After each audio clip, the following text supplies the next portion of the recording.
Hello everyone. बच्चों, इस video में हम डिस्कस करेंगे क्लास 10th साइंस का chapter 12th, that is electricity. So start कर लेते हैं बेटा। इलेक्ट्रिसिटी हमारे लाइफ में बहुत ही ज़्यादा इंपॉर्टेंट रोल प्ले करती है, जैसे कि plays very important role in modern society. और बिना इलेक्ट्रिसिटी के लाइफ बहुत ही इनकन्वीनियंट मतलब होता है असुविधाजनक, हिंदी में होता है असुविधाजनक। और आप सबको पता है कि अगर लाइट नहीं होगी तो बहुत सारी, जैसे हमारे घर में ट्यूबलाइट चलती हैं, हम टेलीविज़न देख पाते हैं, हम फ़ोन चलाते हैं, ये सारी चीज़ बिना इलेक्ट्रिसिटी के कुछ भी पॉसिबल नहीं है। तो जैसे कि मैं वीडियो अपलोड कर रहा हूँ तो बिना इलेक्ट्रिसिटी की ये चीज़ भी पॉसिबल नहीं है, तो लाइफ बहुत ही इनकन्वीनियंट हो जाती है बिना इलेक्ट्रिसिटी के। तो उसका बहुत इंपॉर्टेंट रोल है और ये सारी चीज़ें आप जानते होंगे। हमें बात करनी है फिजिक्स के टर्म में, है ना, तो वो हम देख रहे हैं आगे। तो आप सबने सुना होगा इलेक्ट्रिक करंट, है ना। तो व्हाट बेसिकली करंट इज, जैसे आप लोगों ने सुना होगा एयर करंट होता है, वाटर करंट होता है। तो करंट मतलब होता है फ्लो, एक्चुअली बहाव। किसी भी चीज़ का बहना, अगर कोई चीज़ बह रही है तो उसको हम करंट कहते हैं। और इलेक्ट्रिक करंट मतलब क्या होता है कि basically it is the flow of charges,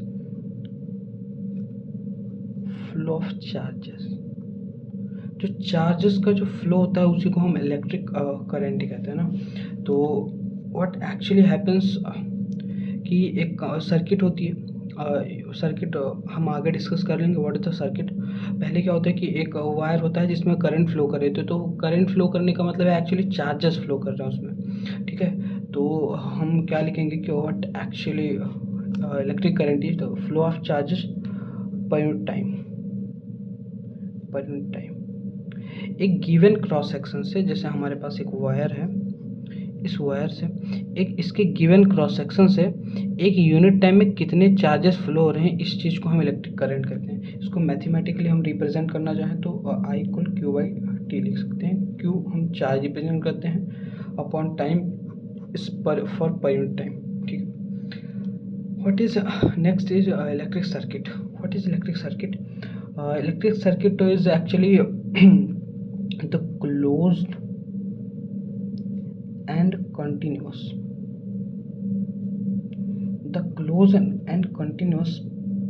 path of electric current. The closed and continuous path of an electric current is called electric circuit.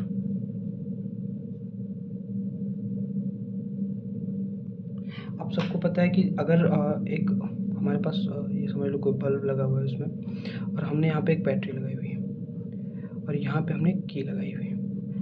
बेटा, जब तक ये की ओपन रहेगी ये बल्ब ग्लो नहीं करेगा, जैसे ही की क्लोज करते हैं हम, ये बल्ब ग्लो कर देगा। मतलब एक सर्किट अगर इनकम्प्लीट है तो इसमें करंट फ्लो नहीं करेगी, अगर सर्किट कंप्लीट होगी जब ही इसमें से करंट फ्लो करेगा। तो ये चूँकि एक पूरा क्लोज बनना है एक लूप के तरीके से, तो इसी को हम कहते थे क्लोज एंड कंटिन्यूस पाथ जो होता है इलेक्ट्रिक करंट का। यहाँ से करंट निकल रही बेटा, यहाँ से आएंगे अंदर, तो इसको हम सर्किट कहेंगे, इलेक्ट्रिक सर्किट कहेंगे। तो फिर बात आती है कि जब इलेक्ट्रिक करंट जब फ्लो होती है तो कौन से चार्जेस फ्लो होते हैं। तो जब when the electricity was discovered, जब इलेक्ट्रिसिटी की डिस्कवरी हुई थी तो उस टाइम पे जो है इलेक्ट्रॉन हमें पता नहीं थी कि व्हाट है एक्चुअली इलेक्ट्रॉन्स। तो हमें इलेक्ट्रॉन नहीं पता थे, तो हम क्या मान रहे थे कि जो करंट फ्लो करती है वो पॉजिटिव चार्जेस के जो है फ्लो से करंट फ्लो करती है, कि पॉजिटिव चार्ज फ्लो करते हैं उसी को हम करंट बोलते हैं। तो और उसका डायरेक्शन भी ये था कि जिस डायरेक्शन में पॉजिटिव चार्ज फ्लो करते हैं उसी डायरेक्शन में हमारी करंट होती है। लेकिन जब बाद में इलेक्ट्रॉन की डिस्कवरी हुई तो हमें पता चला कि हाँ, इलेक्ट्रॉन एक्चुअली मतलब करंट जो है वो इलेक्ट्रॉन के फ्लो होने की वजह से बहती है, ना कि किसी पॉजिटिव चार्ज की वजह से।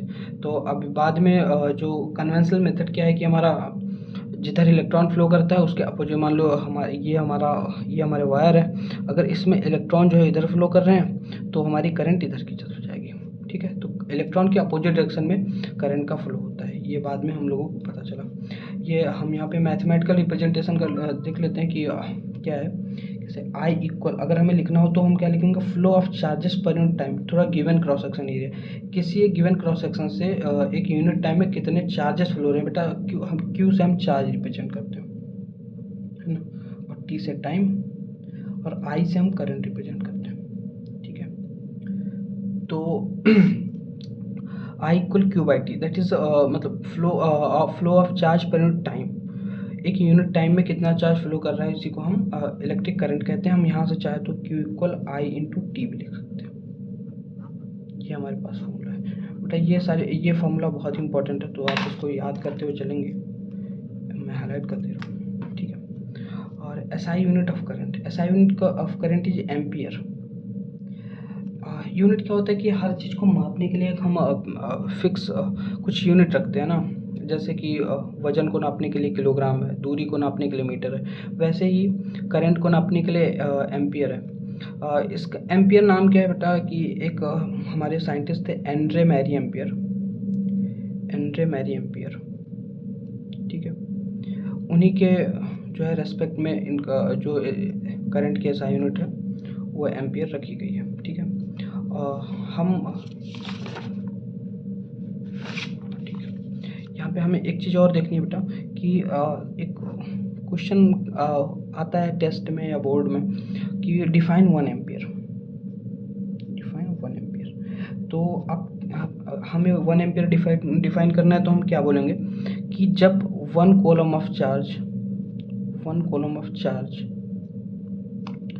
फ्लोज इन 1 सेकेंड, 1 सेकेंड, ठीक है, through a given cross section, जब 1 coulomb of charge flows in 1 second, then current is said to be 1 ampere. तब हम करंट कितनी कहेंगे बेटा, 1 एम्पियर कहेंगे, ठीक है। तो ये 1 एम्पियर की डिफिनीशन है, आ सकती है आपके एग्जाम में, तो आप इसको भी थोड़ा ध्यान रखेंगे। यहाँ से 1 coulomb of charge flows in 1 second, then the current is said to be 1 ampere, ठीक है। आप यहाँ से देख भी सकते हो कि अगर 1 कूलम ऑफ चार्ज है, ठीक है, और 1 सेकेंड में जा रहा है, तो उसको हम 1 एम्पियर कहेंगे। नेक्स्ट एक क्वेश्चन है, न्यूमेरिकल है, इसको हम सॉल्व करते हुए चलेंगे, जिससे आपकी अंडरस्टैंडिंग बनेगी कि किस तरीके से चीज़ों को सॉल्व करना है हमें। तो क्वेश्चन देख लेते हैं बेटा कि एक करंट ऑफ 0.5 एम्पियर, करंट दे रखी है हमें, 0.5 ampere is drawn by the filament of an electric bulb. Electric bulb में जो एक, जैसे ये हमारा बल्ब होता है, इसके अंदर एक जो है फिलामेंट लगा होता है, जो उसी की वजह से जो है बल्ब ग्लो करता है ना, हीटिंग इफेक्ट की वजह से। वो आगे हम पढ़ेंगे डिटेल में। तो electric bulb for 10 minutes, time दे रखा है हमें 10 minutes. Find the amount of electric charge flow through circuit. अभी हमने एक फॉर्मूला देखा था बेटा, Q equal I into T. तो आई हमें दे रखा है 0.5 एम्पियर, टाइम दे रखा है 10 मिनट, लेकिन हमें वहाँ क्या टाइम, हमें चूँकि ऐसा यूनिट में रखा है तो टाइम हम सेकंड में लिखेंगे। और 1 मिनट में बेटा 1 मिनट इक्वल 60 सेकेंड्स, है ना। तो हमारे पास 10 मिनट है, तो हम इसको सेकंड में तो 10 इंटू 60 लिख लेंगे। तो अब इसको क्या कर सकते हैं, 60 इंटू 10 दैट इज 600, और 0.5 से मल्टीप्लाई करेंगे तो ये 300 आ जाएगा, ठीक है। तो Q इक्वल 300 कूलम, ये आपका आंसर होगा, ठीक है। नेक्स्ट बेटा, नेक्स्ट बहुत ही इंटरेस्टिंग टॉपिक है कि flow of charges inside the wire. हमने सारी चीज़ें देख लिया, आई इक्वल क्यू बाई टी होता है, लेकिन हम ये समझें कि करंट एक्चुअली फ्लो कैसे करती है। इसके लिए बेटा हम ध्यान से देखेंगे कि मैं एक वायर बना रहा हूँ, एक वायर है।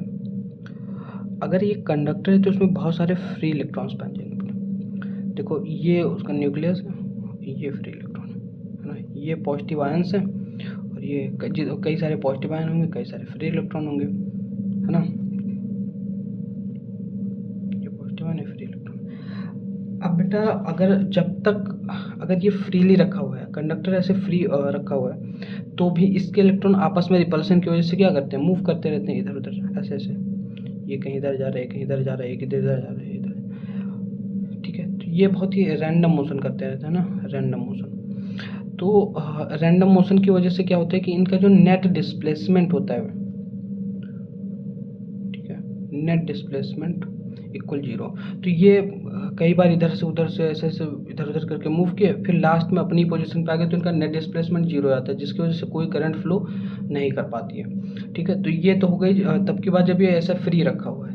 लेकिन अगर हम कुछ इसके जब हम कोई पोटेंशियल डिफरेंस या कोई बैटरी लगा देते हैं इधर, समझो, और पोटेंशियल की बात हम आगे करेंगे, अभी हम आप सिंपली समझो, अभी हम इधर से कोई बैटरी हमने लगा दी, ठीक है, बैटरी लगा दी।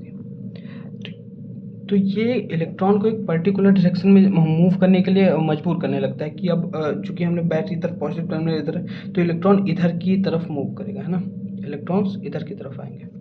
तो जब इलेक्ट्रॉन इधर की तरफ मूव करने लगते हैं, तो चूँकि इलेक्ट्रॉन का नेट डिस्प्लेसमेंट होता है, फ्लो ऑफ चार्ज होने लगता है, और फ्लो ऑफ चार्ज को हम करंट कहते हैं। तो इलेक्ट्रॉन इधर मूव करेंगे और करंट इधर की डायरेक्शन में मूव करने लगेंगे। लेकिन बेटा इसमें जो इलेक्ट्रॉन्स होते हैं वो बहुत ही स्लो वेलोसिटी से मूव करते हैं ना, उसको हम ड्रिफ्ट वेलोसिटी बोलते हैं, ड्रिफ्ट वेलोसिटी, है ना।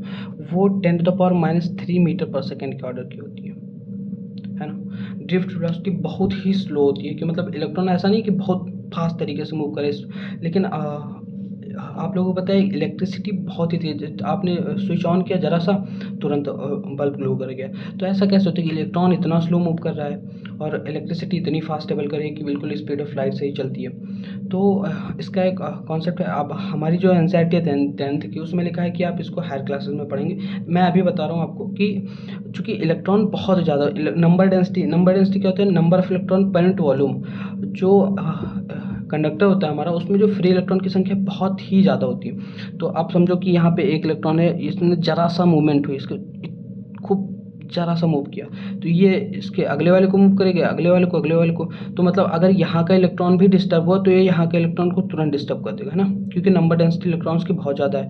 और हमें क्या मतलब है, खाली इलेक्ट्रॉन के मूवमेंट से मतलब है, लास्ट वाले इलेक्ट्रॉन के मूवमेंट से मतलब है। तो जैसे ही ये एक ने मूव किया, ऐसे ही चूँकि बहुत ही कॉम्पैक्ट लेयर है तो सारे ही मूव करेंगे और नेट डिस्प्लेसमेंट हो जाएगा और करंट फ्लो कर जाती है। तो with in fraction of second जो है लाइट मतलब इलेक्ट्रिसिटी ट्रेवल करती है। और चूँकि लेकिन जबकि इलेक्ट्रॉन का जो मूवमेंट होता है बहुत ही स्लो होता है, वो ड्रिफ्ट वेलोसिटी से मूव करते हैं, जो कि 10⁻³ मीटर पर सेकेंड के ऑर्डर की होती है। आगे बेटा नेक्स्ट थिंग हमारे पास है कि इलेक्ट्रॉन क्यों मूव करते हैं, ठीक है, कि इलेक्ट्रॉन मतलब चार्जेस क्यों मूव किए। जैसे आप लोगों अगर आप डेली लाइफ में देखते होंगे कि अगर कोई हॉरिजॉन्टल पाइप रखा है हमारे पास और इसमें हमें पानी फ्लो कराना है, तो हमें क्या करना पड़ेगा, प्रेशर डिफरेंस देना पड़ेगा, इधर कुछ और प्रेशर उधर कुछ और प्रेशर हो, तभी जाके पानी इधर से इधर मूव करेगा, है ना, ये चीज़ हो सकती है। ऐसे ही इसमें भी क्या होना चाहिए, इलेक्ट्रिक प्रेशर। बेटा ये एनसीईआरटी में एक टर्म लिखा हुआ है इलेक्ट्रिक प्रेशर करके। Electric pressure actually potential difference मतलब की बात करी गई है। तो difference in electric pressure, difference in electric pressure की वजह से चार्जेस मूव करते हैं। ये बात एनसीईआरटी ने बताई है कि डिफरेंस इन इलेक्ट्रिक प्रेशर की वजह से जो है चार्जेस मूव करते हैं in with in the conductor या इनसाइड द कंडक्टर, है ना। तो चूँकि इलेक्ट्रिक प्रेशर हम पोटेंशियल को बोलते हैं, पोटेंशियल के बारे में बेटा हम नेक्स्ट वीडियो में डिस्कस करेंगे। जब तक कि आप लोग ये जान लें कि हमने क्या क्या पढ़ा है, इसको हम एक बार क्विक रिवीजन ले लेते हैं। कि हमने देखा कि इलेक्ट्रिसिटी के बिना लाइफ हमारी जो है बहुत ही इनकन्वीनियंट हो जाती है। और इलेक्ट्रिक करंट की बात की, जो कि फ्लो ऑफ चार्जेस होती है पर यूनिट टाइम, उसी को हम इलेक्ट्रिक करंट बोलते हैं। फॉर्मूला होता है I=Q/T। इलेक्ट्रिक सर्किट क्या होता है, the close and continuous path of the electric current is called electric circuit. अगर बीच में कहीं भी सर्किट ब्रेक होती है तो करंट फ्लो नहीं करेगा। आगे क्या देखा हमने कि जो फिनोमेना, जब वो क्या है कि इलेक्ट्रॉन के डिस्कवरी से पहले इलेक्ट्रिसिटी डिस्कवर हो गई थी, तब तक हमें लग रहा था कि पॉजिटिव चार्ज के फ्लो होने की वजह से इलेक्ट्रिसिटी फ्लो होती है, लेकिन ऐसा नहीं है। बाद में इलेक्ट्रॉन की डिस्कवरी और हमें पता चला कि करंट एक्चुअली इलेक्ट्रॉन के फ्लो की वजह से बहती है, ना कि किसी पॉजिटिव चार्ज के फ्लो होने से। और हमने ये भी देखा कि इलेक्ट्रॉन के मूवमेंट के अपोजिट डायरेक्शन में करंट का फ्लो होता है, ठीक है। और उसके बाद में मैथमेटिकल रिप्रेजेंटेशन में हमने देखा I=Q/T। तो Q=IT, यहाँ से हमने 1 एम्पियर की डेफिनेशन भी बताई कि जब एक कूलम चार्ज 1 सेकंड के लिए किसी कंडक्टर में फ्लो करता है तो हम उसमें कहते हैं कि 1 एम्पियर करंट फ्लो कर रहा है। Ampere is the SI unit. उसके बाद में हमने न्यूमेरिकल देखा और फिर हमने ये देखा कि एक चार्जेस एक वायर के इनसाइड द वायर चार्जेस कैसे फ्लो करते हैं और इलेक्ट्रिसिटी कैसे कंडक्ट होती है, ये मैंने आपको बताया। थैंक यू, मिलते हैं नेक्स्ट वीडियो में।